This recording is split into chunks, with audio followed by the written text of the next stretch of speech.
கர்த்தரும் இரட்சகருமாகிய இயேசு கிறிஸ்துவின் ஈடு இணையற்ற நாமத்தில் உங்களுக்காக ஜெபிக்கின்றேன். நீங்கள் எங்களுடைய ஊழியத்தை தாங்குங்கள். இம்மட்டும் நீங்கள் தாங்கி வருவதற்காக நன்றி.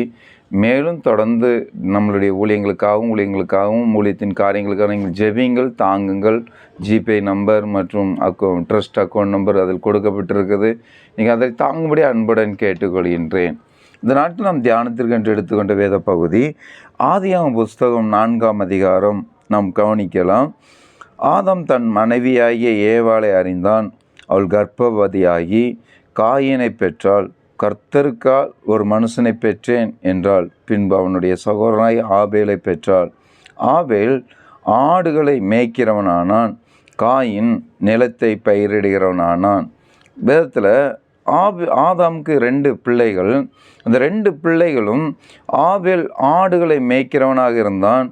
காயின் நிலத்தை பயிரிடுகிறவனாக இருந்தான். எனக்கு அன்பான என் தேவனுடைய ஜனமே, அந்த வேதத்தில் கவனித்து பாருங்கள். இருவரும் தேவனுடைய பிள்ளைகள். கர்த்தரால் பெற்றேன் என்று சொல்கின்றாள் ஏவாள். ஆனால் இவர்களுடைய குணாதிசயங்களை நாம் சற்று அறிந்து கொள்ள வேண்டும். இவர்களுடைய குணாதிசயங்கள் எப்படிப்பட்டது என்பதை நாம் அறிந்து கொள்வோம். இன்று நாம் கர்த்தருடைய பிள்ளைகள், நாம் கர்த்தரால் பெறப்பட்டவர்கள், நாம் கர்த்தரால் அறிந்து கொள்ளப்பட்டவர்கள். நம்மை தாயின் வயிற்றில் இருக்கும்போதே கர்த்தர் நம்மை தெரிந்து கொண்டார். ஆனால் நம்மளுடைய குணாதிசயங்கள் எப்படி இருக்கின்றது? ஒன்று ஆபேலைப் போல நாம் இருக்கின்றோம், இல்லைன்றால் காயினைப் போல இருக்கின்றோம். வேதத்தில் சொல்லப்பட்டு இருக்கிறது. நீங்கள் கவனித்து பாருங்கள். ஆபேல் தன் மந்தையின் தலையீற்றுகளில் அவைகளில் கொழுமையானவைகளை சிலவற்றை கொண்டு வந்தான். ஆபேலையும் அவன் காணிக்கையும் கர்த்தர் அங்கீகரித்தார். காயினையும் அவன் காணிக்கையையும் அவர் அங்கீகரிக்கவில்லை. அப்போது காயினுக்கு மிகவும் எரிச்சல் உண்டாகி அவன் முகநாடி வேறுபட்டது. இருவருமே தேவனுடைய பிள்ளைகள், இருவருமே தேவனுக்கு காணிக்கை கொண்டு வர்றாங்க. ஆனால் கர்த்தர் யாருடைய காணிக்கையை அங்கீகரிக்கக்கூடாது என்பது கர்த்தருடைய சமூகத்தில் இருக்கின்றது. ஆனால் கர்த்தருக்கென்று நாம் நீதிமானாக இருக்கும்போது, கர்த்தருக்கென்று நாம் கொடுக்கும்போது, கர்த்தருக்கென்று காரியத்தில் நாம் வைராக்கியமாக சில நன்மைகளை செய்யும்போது, நன்மையான காரியங்களை செய்யும்போது கர்த்தர் நம்ம எல்லாவற்றிலும் அங்கீகரிக்கின்றார். வேதத்தில் கவனித்து பாருங்கள். காயினையும் அவன் காணிக்கையும் அங்கீகரிக்கவில்லை. ஆபேலை கர்த்தர் அங்கீகரித்தார். காயின் தன்னுடைய காணிக்கையில் சிலவற்றை. நல்லா கவனித்து பாருங்கள். முதலாவது கர்த்தருக்குரியது. நல்ல கனிகளை கொண்டு வந்தார் என்று சொல்லலை பைபிளில். சிலவற்றை. அவர் இப்போ சிலவற்றை எப்படி கொண்டு வந்திருப்பார்? ஏதோ பொறுக்கி கொண்டு வந்து வச்சுருப்பார். ஆனால் ஆபேலுடைய வாழ்க்கையில் கவனித்து பாருங்கள். கொழுமையானவைகளை நல்லா கர்த்தருக்கென்று படைக்க போகிறோம், நல்லதாக படைப்போம். அவருடைய காரியங்களை கவனித்து பார்த்தீங்கன்னா ஆபேலுடைய காணிக்கை ஏன் அங்கீகரிக்கப்பட்டதுன்னா இந்த காரியங்கள்னால தான் வேத வசனம் சொல்லப்பட்டு இருக்கிறது. அப்போ ஆபேலுடைய காணிக்கை கர்த்தர் அங்கீகரித்த உடனே காயினுக்கு எரிச்சல் வருது. கோபம் வரல, எரிச்சல் வந்தது. என் தேவனுடைய ஜனமே, அன்று அதனால தான் சொல்வார், நீ எரிச்சலாக இருப்பது நல்லதோ யோனாவே, நீ எரிச்சலாக இருப்பது நல்லதோ. வேதத்தில் சொல்லப்பட்டு இருக்கிறது. அநேகருக்கு ஏன் எரிச்சலின் கிரியைகள்? கர்த்தர் மற்றவங்களை ஆசீர்வதிக்கும் போது, மற்ற ஊழியர்களை ஆசீர்வதிக்கும் போது, மற்ற குடும்பத்தை ஆசீர்வதிக்கும் போது அநேகர் எரிச்சலின் ஆவியினால் காயினுடைய ஆவியை போல உள்ளவர்கள் சுற்றி கொண்டு இருக்கிறாங்க. நம்மளுடைய ஊழியத்திலையும் நான் கவனித்து பார்த்துருப்பேன். ஊழியங்கள் நல்லா நடந்துட்டு இருக்கோம். ஆனால் ஊழியத்துக்கு விரோதமாக சில மனுஷிகள் எழும்புறது ஏன்னா இன்னைக்கு எரிச்சலின் ஆவிகள்னால தான் ஊழியர்களை குறை சொல்வது, ஊழியர்களை அவமானப்படுத்துவது, ஊழியர்களுக்கு விரோதமாக எழும்புவது. ஏன்? அந்த எரிச்சலின் ஆவி. காணிக்கை அவர்களுடைய ஜெபத்தை கர்த்தர் அங்கீகரிக்கலை, அவர்களுடைய கிரியைகளை கர்த்தர் அங்கீகரிக்கலை. இந்த ஊழியக்கார் ஜெபிச்சா நடக்குது, இந்த ஊழியக்காரி ஜெபிச்சா நடக்குது. அப்போ அவங்களுக்கு விரோதமாக இவர்கள் பல விதமான காரியங்களை செய்கின்றார்கள். அன்று ஆபேலை காயின் கொன்று போட்டான். ஆனால் இன்று அநேக ஊழியர்களை உயிரோடு கொள்கிறாங்க. ஏன்னா இவர்களுக்கு அந்த எரிச்சலின் ஆவி. வேத வசனம் சொல்லப்பட்டு இருக்கிறது, வேத புத்தகம் சொல்லப்பட்டு இருக்கிறது. குடும்பத்தை குறித்த எரிச்சல். ஒருத்தன் நல்லா இருந்தால் இன்னொருத்தவங்களுக்கு பிடிக்க மாட்டேங்குது. ஏன்? காயினுடைய ஆவி அங்கே இருக்கிறதுனால. எனக்கு அன்பான என் தேவனுடைய ஜனமே, அன்பு தேவனுடைய பிள்ளையே, உங்களுடைய வாழ்க்கையில் காயினுடைய ஆவி கிரியை செய்யக்கூடாது. வேதத்தில் கவனித்து பாருங்கள். அப்போது கர்த்தர் காயினை நோக்கி, உனக்கு ஏன் எரிச்சல் உண்டாயிற்று? உன் முகநாடி ஏன் வேறுபட்டது? இன்றைக்கி அநேகருடைய முகம் ஏன் வேறுபடுதுன்னா இது எரிச்சல்னால தான். சிலவரை பார்த்தோன்னா அந்த முகநாடி வேறுபடும். ஏன்?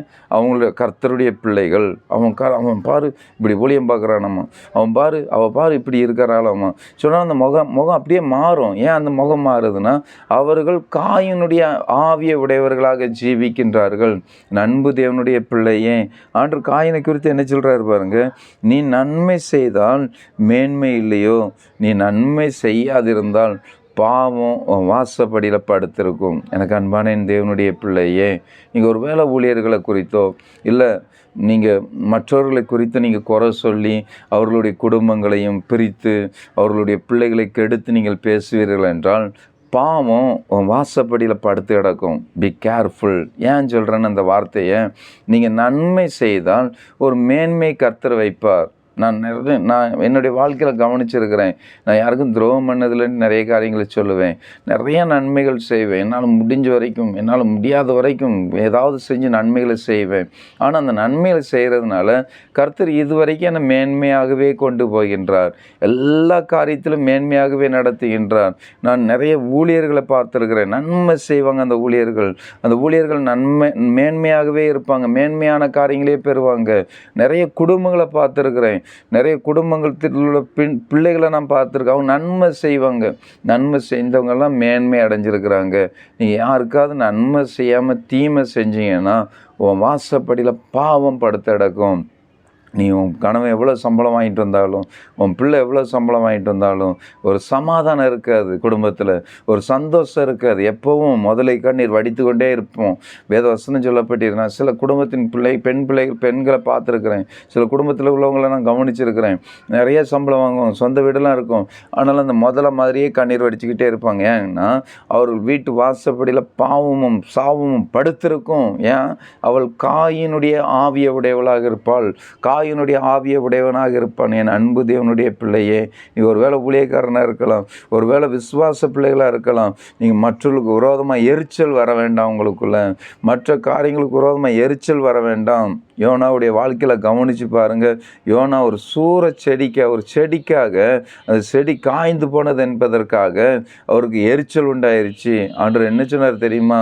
யோனாவே, நீ இந்த ஒரு செடிக்காக நீ எரிச்சல் படுற, நான் லட்சக்கணக்கான மக்களுக்காக பார்க்கின்றேன், நான் நன்மை செய்யணும். உனக்கு நன்மை செய்ய திராணி இருக்கும்போது செய்யத்தக்கவர்களுக்கு அதை செய். அப்போ உன் பிள்ளைகள் நல்லா இருப்பாங்க, உன் வீடு நல்லா இருக்கும். உன் வீடு சுகித்திருக்கணுமா? நன்மை செய்யுங்க.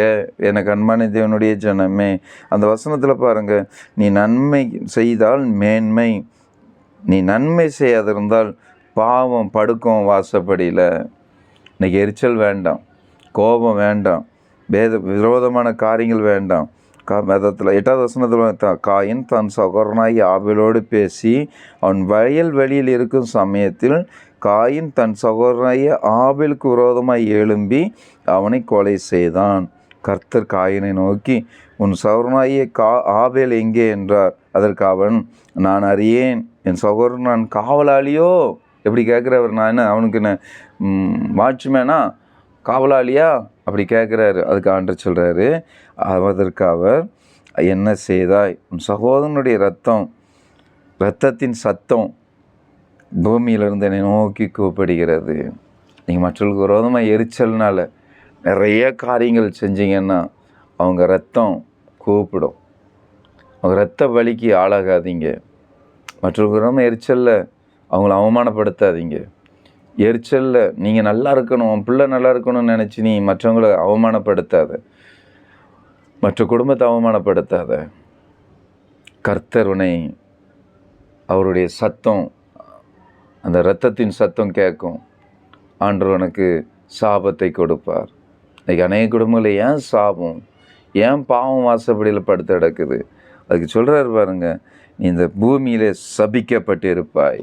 11வது வசனத்தில், நீ உன் சகோதரனுக்கு விரோதமாக, உன் சகோதரனுக்கு விரோதமாக, இன்றைக்கி நீ உன் சகோதரனுக்கு விரோதமாக எத்தனை அவமான காரியத்தை பேசுகிற.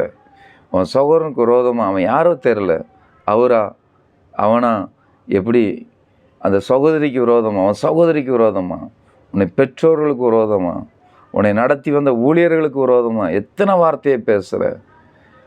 சாபம். எனக்கு அன்பான என் தேவனுடைய பிள்ளையே, இந்த சாபத்திலிருந்து தப்பிச்சுக்கிடுங்க. எரிச்சலின் ஆவி உங்களுக்குள்ள வேண்டாம். கர்த்தர் மனம் திரும்பு. கர்த்தர் பெரிய காரியங்களை செய்வார். ஜெபிப்போமா. நான் போகும் பயணம் ரொம்ப ரொம்ப தூரம், நான் போகும் பாதையெல்லாம் என் தெய்வம் கூட வந்தா. நான் போகும் பயணம் ரொம்ப ரொம்ப தூரம், நான் போகும் பாதையெல்லாம் என் இயேசு கூட வந்தான். எத்தனையோ பாடுகள், எத்தனையோ வேதனைகள், எத்தனையோ அவமானம், நிந்தையான சொற்கள், எல்லாவற்றிலும் என் தேவன் நடத்தினார். எதை நினைத்தும் கலங்க மாட்டேனே, நான் எதை நினைத்தும் கலங்கி போகேனே. ஏனென்றால் நான் போகும் பயணம் ரொம்ப ரொம்ப தூரம், நான் போகும் பாதையெல்லாம் என் தேவன் கூட இருந்தார். ஆம், நம்ம போகிற பாதையில் நம்ம ஆண்டவர் கூட இருக்கிறார். கலங்காதீங்க. எரிச்சல் வேண்டாம், கோபம் வேண்டாம், சாபம் உங்களுக்கு வேண்டாம். அதுவும் கர்த்தரால் வர சாபம். ஒரு ஊழியக்காரனுடைய ரத்தம் ஆண்டவரை நோக்கி கூப்பிட்டுச்சுன்னா, ஒரு சகோதரியுடைய ரத்தம் ஆண்டவரை நோக்கி கூப்பிட்டுச்சுன்னா, ஒரு குடும்பத்துடைய ரத்தம் ஆண்டவரை நோக்கி கூப்பிட்டுச்சுன்னா, அந்த சாபம் உனக்கு வேண்டாம். நண்பு தேவனுடைய பிள்ளையே, மற்றவங்களை அவமானப்படுத்தி, மற்றவர்களை நீ ஏமாற்றி துரோகம் செய்து பணத்தை சம்பாதித்து வேதனையை நீ ஏன் சம்பாதிக்கணும்? உன் குடும்பம் ஏன் வேதனையை சம்பாதிக்கணும்? மனம் திரும்புங்க. கர்த்தருக்கென்று நல்லதை படைங்க. மற்ற மனுஷர்களுக்கு நீங்கள் நன்மை செய்யுங்க. உன் வாசப்படியில் பாவம் இல்லை, மேன்மைப்படுத்த கிடக்கும். அப்படிப்பட்ட ஒரு கிருபையை கர்த்தர் தரட்டும். பாவம் நம்ம வாசப்படியில் படுக்க வேண்டாம், நன்மை படுக்கட்டும், மேன்மை படுக்கட்டும்.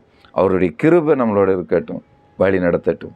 இயேசு கிறிஸ்துவின் நாமத்தினால கெஞ்சி மண்டாடுகின்றேன்.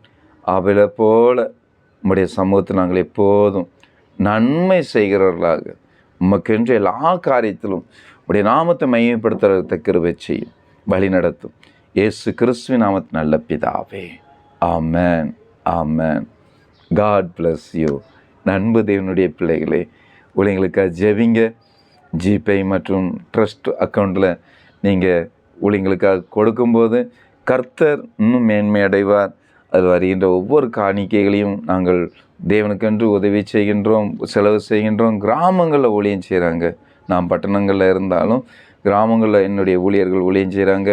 நானும் கிராமங்களுக்கு போய் ஊழியம் செய்கின்றேன்.